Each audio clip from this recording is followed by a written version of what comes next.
You're listening to the Colts Blue Zone Podcast with Mike Chappell and Dave Griffiths. Hello and welcome to this edition of the Colts Blue Zone Podcast. I'm Matt Adams with the game recap of the Week 18 matchup between the Indianapolis Colts and the Houston Texans. This one did not go the way that Colts fans wanted it to go. There was a playoff spot on the line. The winner in, loser goes home. And unfortunately for the Colts, they're on the losing end of this one. The final score 23-19 really came down to a fourth down in this game, a 4th and 1, where Gardner Minshew tried to find Tyler Goodson for a first down. And they trailed by 6 at that point, knowing that a touchdown and an extra point would put them ahead late in the game. They were trying to drain as much time off the clock as possible there because they didn't want to give the ball back to Stroud because they knew that C.J. Stroud would probably just go right downfield and get a field goal or a touchdown or something along those lines. So they were really trying to burn that clock down, but you've got to pick up the first down first. The throw was not great. And Goodson tried to make an adjustment, but he couldn't quite snag it. That fell incomplete, and that was pretty much the end of the game there because the Colts had burned one of their timeouts. They only had 2 left, and the Texans were able to get the clock down to 1 second after a safety. They intentionally took one instead of letting the Colts try to get a punt block there at the end of the game.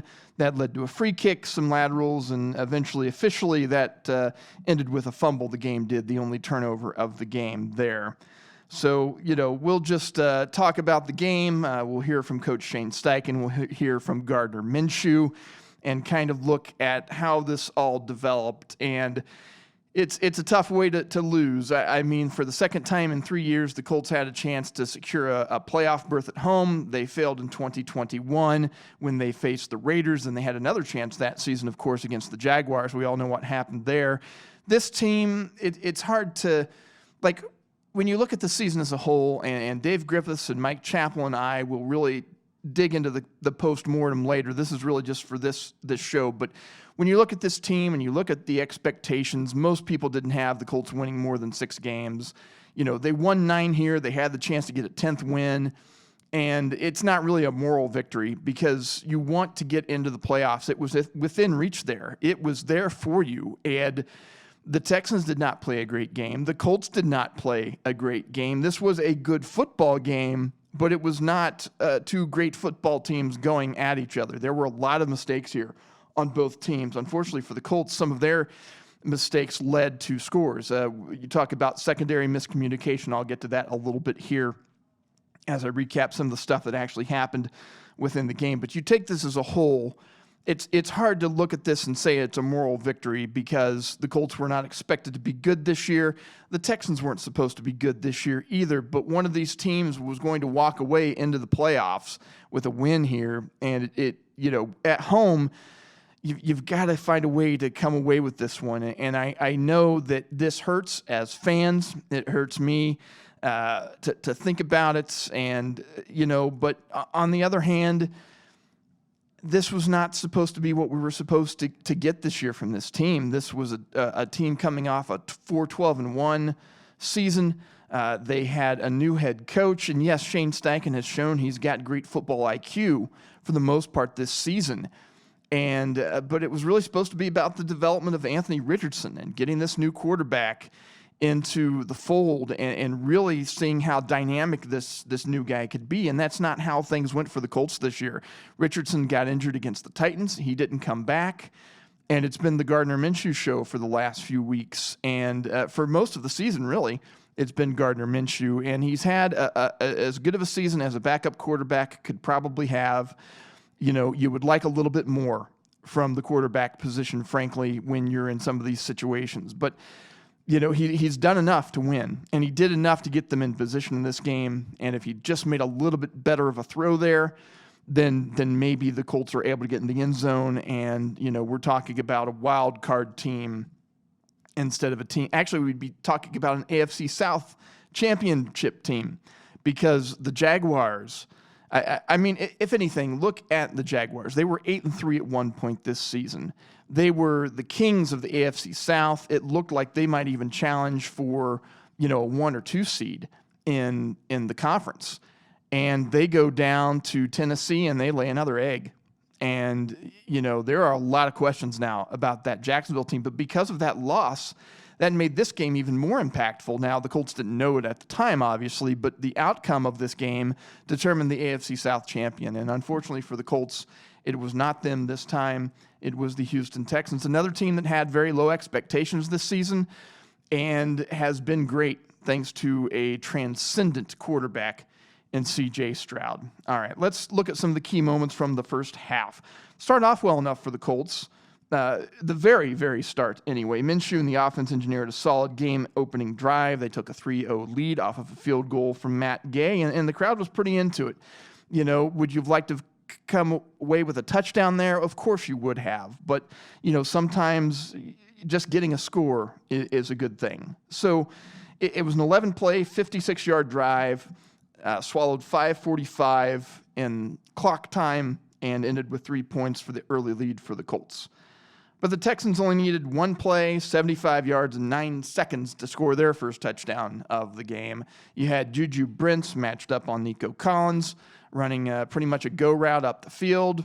And even though the Colts were in kind of a split safety look, nobody provided any help on the back end there for Brents. So he was just going one-on-one with the Texans' best receiver. And Nico Collins made him pay for it. Stroud with a perfect throw. 75 yards, touchdown. All of a sudden, that crowd, because I could hear it from, I didn't go to the game, I watched it on TV like many of you did, and that crowd, after that first drive for the Colts, was absolutely pumped up. They were loud. C.J. Stroud finds Nico Collins for that touchdown. Just complete silence after that. Just really killed the crowd, killed the vibe for the Colts. And I would assume that one of those safeties had some deep coverage responsibility there. I know that when you look at the play that they kind of snuck up a little bit because, some of those receivers over the middle, but you've got to know Nico Collins is their best player on offense, and you've got to make sure that he's covered. And we have seen this, unfortunately, from this defensive alignment time and time again, whether it's a scheme thing, whether it's a communication thing, whether it's a guy not understanding his responsibility type of thing. You just can't have these things happen. But they have happened time and time again to the Colts in critical situations. And I'll talk about a couple other things later in the podcast here. And, it's just not great. How do you leave Houston's only good wide receiver? Because they had other guys on the roster, yes, but some of their best ones, Tank Dell, he's been gone for weeks, couldn't play. Some of their other guys that they were relying on couldn't play in this game. So it's really Nico Collins and Dalton Schultz, really the only two guys you need to worry about for this Texans offense in the passing game. And the Colts couldn't stop either one of them, but especially Collins. I mean, he had 195 receiving yards in this game. He had that touchdown. Stroud threw for 264 yards in this game. 195 of those went to Collins. That's nearly 74% of Stroud's yardage, and the Colts couldn't, double cover this guy, couldn't get a guy on him, couldn't stop him because he killed them in several moments in the game. Now, after the Texans scored that touchdown, the game really went into a lull with the Colts and the Texans just exchanging punts. The teams, in fact, exchanged 7 punts before Houston scored its second touchdown. Fullback Andrew Beck took another advantage of another miscue from the secondary. Again, I don't know if this was a coverage responsibility thing, if this was a miscommunication, but Rodney Thomas was back there in coverage, and he went to cover the flat. He saw the receiver breaking into the flat, but that receiver was already covered by another defender, and so Beck just gets right behind Thomas, and he's wide open by himself in the back of the end zone. And I cannot believe that is the coverage that you've called in that situation, right? You can't say, hey, on this particular play, just let the fullback out of the backfield and let him get by himself. I don't think that is a defensive play in the playbook. There is something fundamentally wrong with the communication or the responsibilities in the defense, especially in the secondary. It has killed the Colts all season, and it came back and it got them here again. And so now it's 14-3, and things are looking pretty bleak for the Colts at that point. Now, on those punts that the Colts forced from the Texans, a couple of times Houston had like a 3rd and short or a 4th and short, and it looked like they were going to go for those, but then they had a couple of procedural penalties, some false starts, especially Laramie Tunsil for the Texans, and that made them reconsider their strategy, and instead of going for it, they decided to punt the ball. So, again, Texans not a great team by any stretch of the imagination. I think they've got a great quarterback. They've got some great skill position players. There's definitely one great wide receiver for them right now. I mean, Nico Collins was good before, but this year he's been phenomenal, and you can place a lot of that onto C.J. Stroud being so good, those two having a connection. And so, the Colts did hold them to 14 points, I guess, and they were able to muster a field goal at the end of the first half. And I will say, the teams are completely different. It's a completely different situation and all that. But it reminded me a little bit of the AFC Championship game some years ago where the Colts got down way earlier in that game. Peyton threw a pick six, and the offense was able to muster a field goal right before halftime. And that kind of steadied things. That kind of settled them down after they did that. And I kind of felt like that field goal that the Colts got late in the first half was kind of the same deal there. They had made some mistakes, especially on the defensive side of the ball. The offense hadn't been very effective at all after that opening drive. We've seen this a few times from the Colts. They kind of have their opening drive scripted, and then once you get, after the next possession and the next possession and the next possession, it's just like it's a 3-and-out or it's a 5-play drive with a punt. Maybe they pick up a first down on a play or something like that, and it just seems to go into this repeated coma. And the offense, but then in this case, the defense held for the most part, except for that second touchdown. Well, and the first touchdown, I guess I should also say. But we've kind of seen this happen. But anyway, they managed to get that field goal, and it kind of got them a little bit of momentum. Really, once they came out of halftime, it really looked like the Colts were going to grab control of this thing. The first drive from the Texans on a 2nd and 13, DeForest Buckner got a sack on Stroud. The Texans couldn't convert on a 3rd and 21, and so they punted. And so the crowd's starting to get into it a little bit more here, and the momentum maybe starts to swing toward the Colts a little bit. And they did respond in a big way. The defense came out and they made a big splash play to sack Stroud. They managed to not give up a 3rd and long for once this season and got the ball back. And they responded, the offense, with a couple of Jonathan Taylor runs. And then Minshew, probably he had a pretty nice throw to Josh Downs later in the game too, but probably his best ball placement of the day was to Kylan Granson on a 23-yard pass. And you'll look at it, and it may look a little bit like Minshew was off target, but looking at how the defense was aligned there was about one place he could get that ball to Granson without Granson taking a big hit, and Minshew got it there to him, and that got the ball down to the 49-yard line. And on the very next play, JT responds with the Colts' most important play of the game, a 49-yard touchdown run, just vintage, classic Jonathan Taylor. And he'd been pretty good in this game. They just couldn't do much with it, and finally got a big one there. Then Minshew found Mo Alley-Cox on a pop pass for the 2-point conversion, and suddenly this game that looked like it was getting out of hand for the Colts starting to come back into form a little bit here. So now we're 14-14 in this game. Now, with that momentum, the Colts forced another punt, and then they got the ball back. Unfortunately, their next drive ended on a 57-yard field goal miss from Matt Gay, and they were unable to take a lead there. Houston responded with a field goal of its own. The Colts countered with a field goal as well, so it was 17-all. And then the Texans got the ball back for what is the game-winning drive for them, the go-ahead drive for them. And I know people are going to talk about 4th and 1 a ton, and that play is everything. It'll be the title of this podcast. It's going to be 4th and done for the Colts this season. But really, when you look at things, it was this drive where the Colts lost this game. I will argue that, yes, 4th and 1 had a tremendous impact, and they had a chance to make up for it here. But this is the drive where they lost it. And I'll tell you why. They had a couple of situations where they had Houston in super long down and distance, a 2nd and 20 and a 1st and 20 on back-to-back sets of downs. And the Colts are unable to close the door on them here to get them off the field. And we have unfortunately seen this song and dance several times this season. Colts get a team into a 3rd and 16. You're feeling pretty good about it, but then somehow the other team manages to convert the play.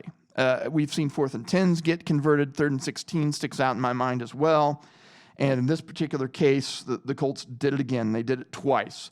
On 3rd and 20, Stroud found Dalton Schultz for 17 yards, and the Colts missed some tackles on that. So that turned what was a 2nd and 20 into a 3rd and 3. A little 5-yard pass to Schultz on the next play gets the first down for Houston. And so that's deflating. The very next play, Houston comes out with a run play. They throw the flag on Beck, the guy who caught the touchdown earlier in the day for the Texans, gets flagged for holding. So it's 1st and 20. Now, the next play is a 6-yard play, so we're set up a 2nd and 14 here. The Colts get a ferocious pass rush here on Stroud. They really get in his face, and it looks like he's going to have to either get sacked or throw the ball away. And it looks like he throws the ball away on his back foot toward the right sideline. Lo and behold, who is there? Nico Collins gets free, makes a diving catch on the sidelines, picks up the first down. So those 2 long conversions were really, to me, the difference in this ball game. Just an incredible throw and an incredible catch. Just a great play by the Texans. Stroud later on the drive found Collins again for 23 yards. A horse collar tackle penalty set up the Texans for 1st and goal. They scored with 6:20 left.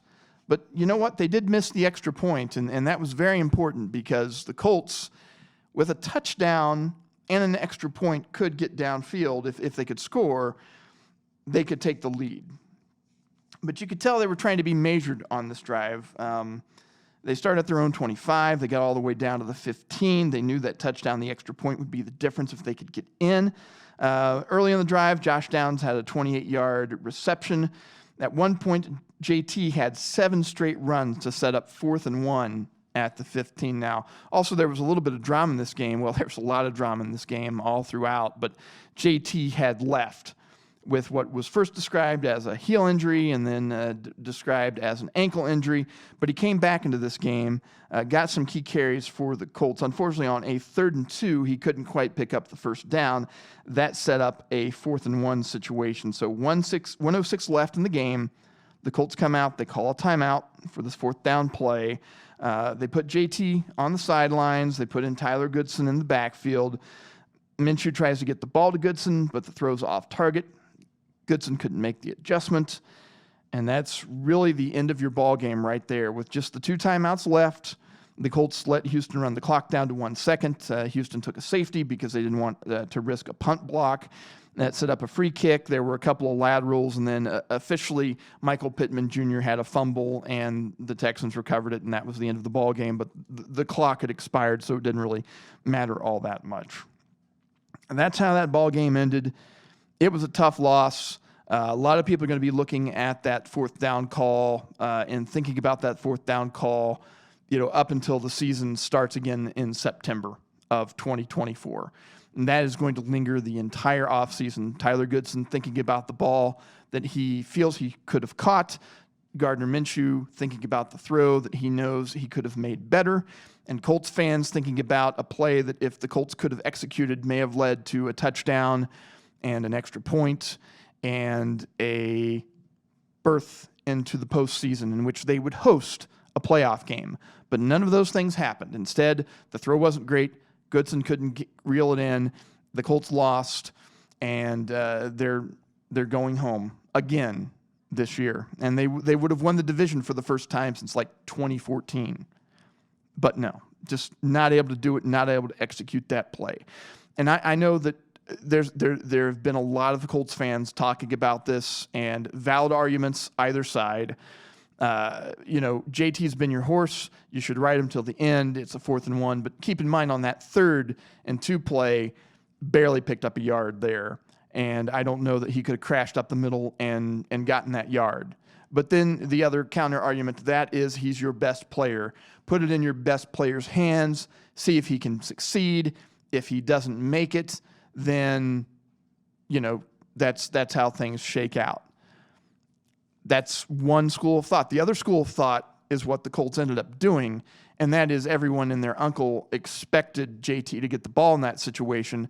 Maybe they didn't think their chance of converting that was high, and so they had brought Goodson in as their pass-catching running back, thinking that perhaps he could come into this situation and perhaps sneak into the side uncovered, catch that ball, pick up the first down, get a little bit more yardage, and allow the Colts to get into the position. And at that point, they still would have had their 2 timeouts to try to get that ball into the end zone, get that extra point, and win the game.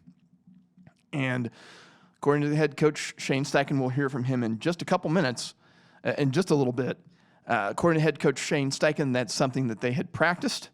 If you'll notice the game day inactives, one thing that stuck out to me is that Trey Sermon, who had a couple nice games for the Colts down the stretch, was a game day inactive because Zach Moss was back, and they decided to keep Goodson in instead of Sermon because they feel like Sermon has a similar skill set to JT and Zach Moss, where he's more of a runner and Goodson is more of the change of pace receiving back. And I did notice that, Sermon wasn't active, and they went with Goodson on the roster. They'd practiced up that play. They got the look they wanted, and honestly, as much as it pains me, to see it, it was wide open. If Minshew makes a better throw, or if Goodson's able to make the adjustment, he doesn't even have to catch that ball cleanly, but if he catches it, it's a first down. That drive continues, and the Colts have, 4 cracks at the end zone and can break the hearts of the Texans. But instead, that ball falls to the turf. The Texans celebrate. Again, it's a call that people are going to talk about all season, all offseason, is going to go back to 4th and 1, what the Colts decided to do there, what they should have done. And to be perfectly honest, there's no right answer.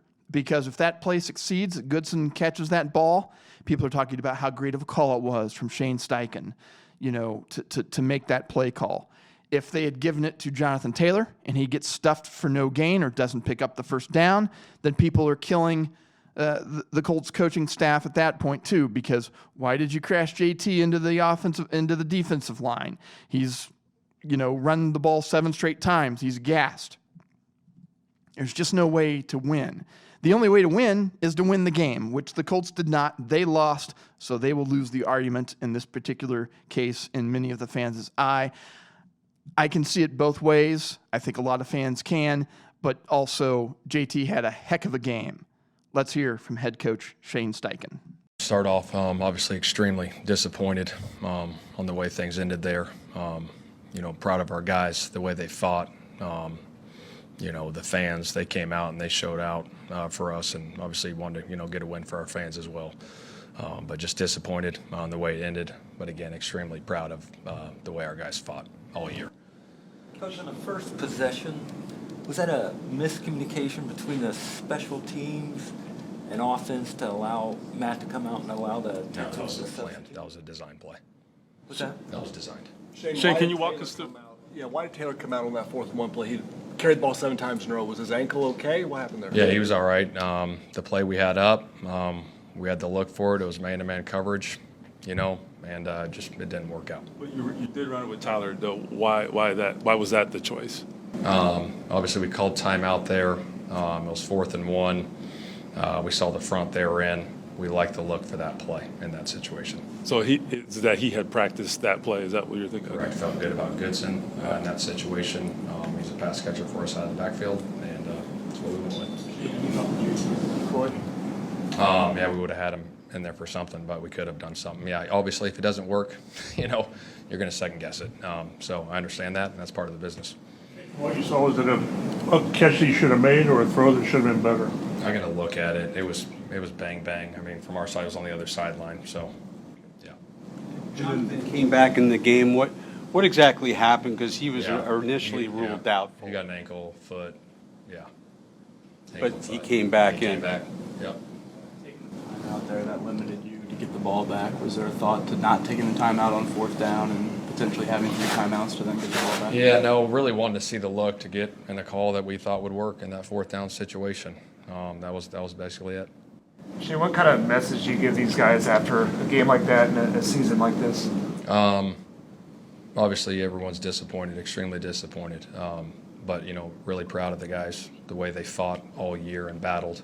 I always think about this. Sometimes in life, you don't know why things happen. Winning and losing is part of this game. You learn from it, you grow from it. And, the guys that are come back, just remember this feeling in the locker room, coaches included. What do you have to say about just the way Jonathan Taylor carried you all throughout today? Yeah, I didn't see the final stats, but shoot, he ran it hard. Obviously, had the 50-yard touchdown there. That was huge. He ran hard. Offensive line did a heck of a job. I think we had a ton of yards on the ground this game. Credit to the guys up front, just didn't get it done. Did you think he was coming back out when he went in the locker room? Did you think he was going to be able to play? I didn't know. I was just listening to the doctors and seeing what they said. What was the shift in the second half that allowed you guys to have success? I think we popped a few runs. Obviously we were playing the field position battle there early, backed up, trying to get it out of there. Had some 3-and-outs, weren't converting on third down. And then we popped that big run with JT to get it going and got some momentum there, hit the 2-point play to tie it up, and then that was it. Shane, on defense, they had 2, I don't want to say uncontested, but the one down the other end was uncontested. Then the deep ball where there was no safety help. Were those bust from your perspective or what? I'll go back. Obviously, they hit the one, and we were in a shell defense, and shoot, he flew over the top of it on a post route. So I'll go back. What do you see the issues with defending Nico Collins? Yeah, we knew he was a good player going into the game. They were down Tank Dell and a couple guys, and Nico's a really good player. And we knew guys, really good players in this league are going to make plays, and you just got to, control those plays so they don't, get out of hand. But I thought our defense fought like crazy. You know what I mean? They had some good stops there. Obviously, the big play on the first drive, that was that. And then, we held them pretty good. And shoot, offensively, it starts with myself. We got to be better. Shane, what's the calculation on that fourth down play where you do have a good play drawn up and it was there? But then what's the calculation with putting the ball in the hands of the guy who's carried you all night too, right? I'm sure that had to be tempting as well, right? 100%. There's a lot of thoughts going through in that situation on the timeout. Like I said, saw the look for that play. Thought it was going to be great. Got the look. Didn't happen for us. And I guess you do feel somewhat justified because it was there. It's just an execution thing, I guess, right? And I understand that. And I take full responsibility when plays don't work. Starts with myself. If we hit them, they're great, right? And if we don't, obviously it's going to get questioned, and I completely understand it. The scoring drive, is that just a play where you just kind of tip your hat to Stroud when he got hit and makes a throw over the middle to set up that touchdown? That play he made was incredible. We had tight man coverage, nowhere to throw it. Makes a heck of a play. Hats off to them on that play for sure. You keep saying you got the look you wanted. Do you mean that, because I don't understand, do you mean that you saw the personnel they had on the field, and once you saw the 11 they had, you said we're calling this play to combat those guys? Yeah, they were in a man-to-man defense. Felt good about the call. Generally, are you players over plays in those situations, or are you more of a, no, these plays we've dialed up all week? Yeah, I had full confidence in that play, in that situation. And I went with my gut, and I saw the look, and that's what we went with. Shane, what do you tell, to Tyler and Gardner on that, because of that play? Obviously, the game is decided about one play, but that's the play that's going to be talked about. Yeah, everyone's going to talk about that play, and I completely understand that. I have a ton of faith in everyone that's on this team that goes out there and fights. And whoever has an opportunity to make a play, we have full faith in those guys. And sometimes it doesn't work, and that's part of the game, and we learn from it. But obviously this one stings. What do you feel like you accomplished this season with the culture of this team and just in general, big picture? I don't know, I don't want to speak for myself. You can ask the players that.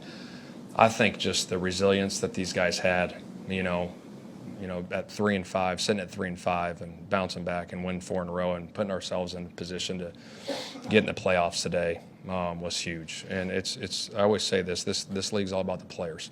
And I credit a lot to those guys, the work they put in, the time they put in. everything they do to get ready, their minds, their bodies to get ready to go play a 17-week season is unbelievable what they do. So hats off to those guys in the locker room for fighting like crazy this year. What'd you see out of some of those players who gutted it out today? And a lot of questionable players, and they all kind of found a way to step out there and do their thing. It says a lot about those guys, just the toughness, you know what I mean, stepping in. Again, the resilience of those guys, playing banged up. Credit to those guys. Just wish we could have got it done today for everybody. And that was a pretty solemn head coach, Shane Steichen, reacting to the Colts. And, they had a nice season. I think there's no doubt about that, but you wanted more. And it was there. It was within reach. I mean, if the Colts had been eliminated 2 weeks ago, it didn't matter, right? But they weren't. They had a chance to just win and get in and see what happens. And you would have hosted a home playoff game. And that's tough. As tough as it is for the fans, think about those players who were out there, who had the chance to get in, but now they're going home, doing exit interviews, cleaning out their lockers. Some of the free agents wondering if they'll even be back with the team at all, that some of these guys may be their last shot in the NFL. You never know. Nothing is guaranteed, and the Colts were very clear on that message throughout the last couple of weeks, and they still were not able to come away with the W. All right, let's take a look at some stats from the games on offense. Minshew, 13 for 24, 141 yards, no TDs, no interceptions. He did get sacked one time. JT, star of the game, absolutely. 30 carries, 188 yards. Touchdown, Zach Moss, 6 carries for 30 yards. Josh Downs with 3 catches, 48 yards. Michael Pittman Jr., 5 catches for 44 yards. Kylan Granson with 1 catch for 23 yards. Mo Alley Cox, 2 catches for 18. And then JT did have a couple of catches for 8 yards for the Colts. A couple other things to point out. The Colts won for 11 on third down.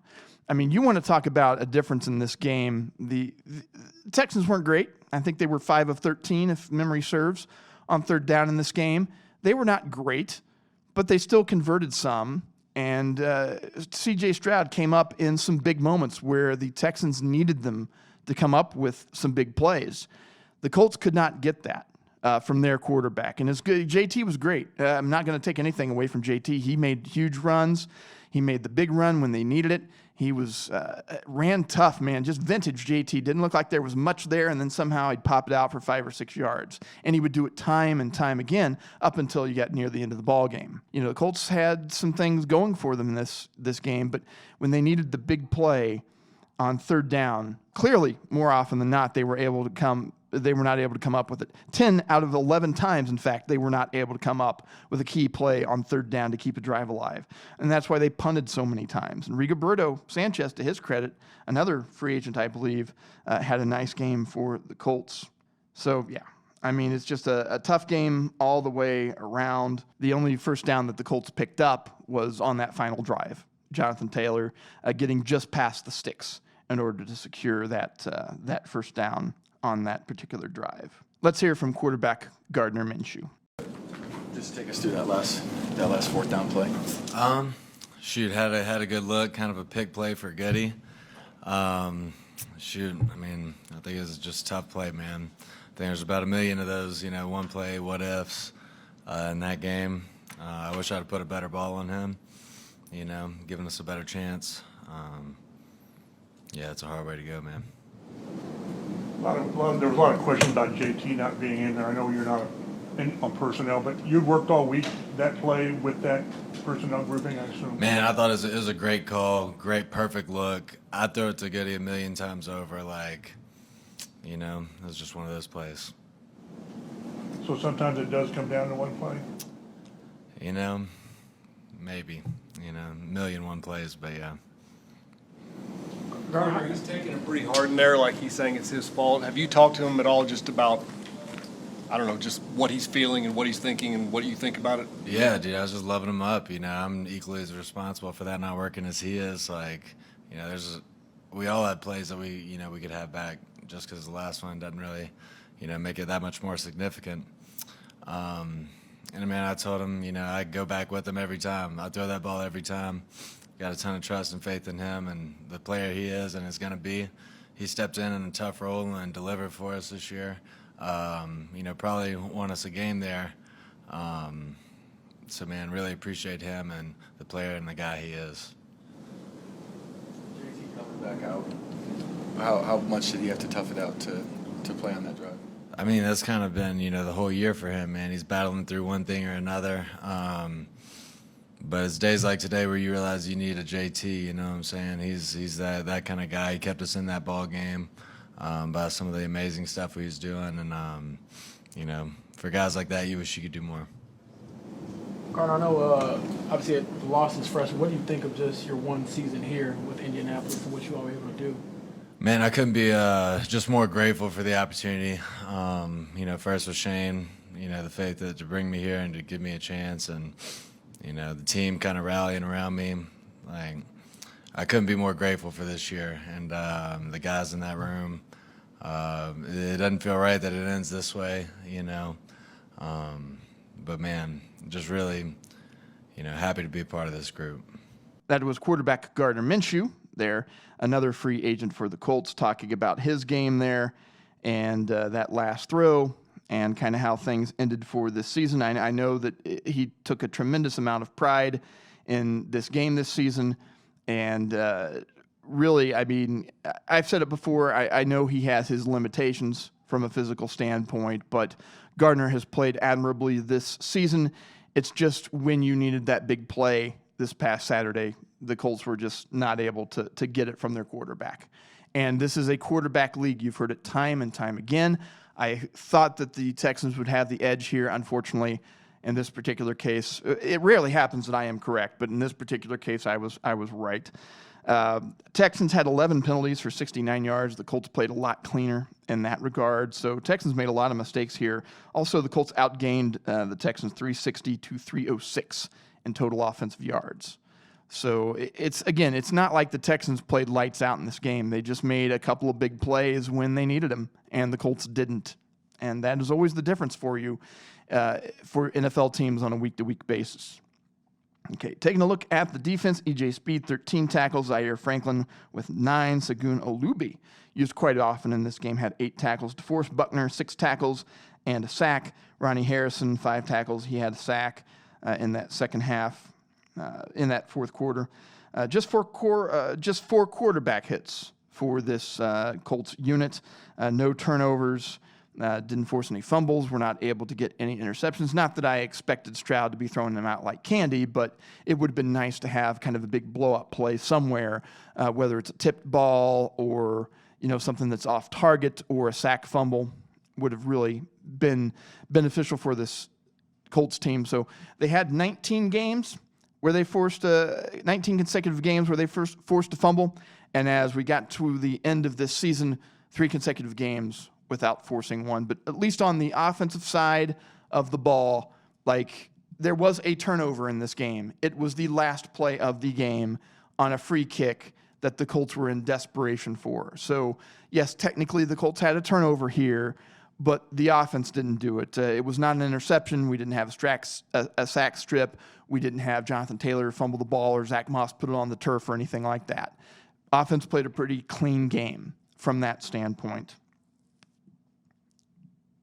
But in the end, it all comes down to, can your playmakers make plays? And for the Colts and Shane Steichen at the end of this game, they decided their playmakers were going to be Gardner Minshew and Tyler Goodson, and they just were not good enough to pick up that first down. And that brings an end to the Colts season. 9-8, finished third in the AFC South because Jacksonville still holds tiebreakers since they finished with the same record. So that'll pretty much wrap it up for this edition of the Colts Blue Zone Podcast. Try not to get too down on this game. It's hard. I understand that. It was kind of a brutal loss, a brutal way to end a football game, to come up so close, but to come up so short. But you have to look at the bigger picture of this team. And I think with a young quarterback and, draft position, all that stuff, Colts will be able to add some pieces here. I think they're going to be all right. I think the coaching staff is good. You got to take a little bit look at the defense and that sort of thing. And this podcast was more to recap this loss and this last game for the Colts. And Dave Griffiths and Mike Chappell and I will be back on Thursday. We'll have a more comprehensive postmortem of the season as a whole. I'm sure Chap and Mike will weigh in on their thoughts on this game, especially the 4th and 1 call. And you can expect that later this week on the Colts Blue Zone podcast. But for now, I'm Matt Adams.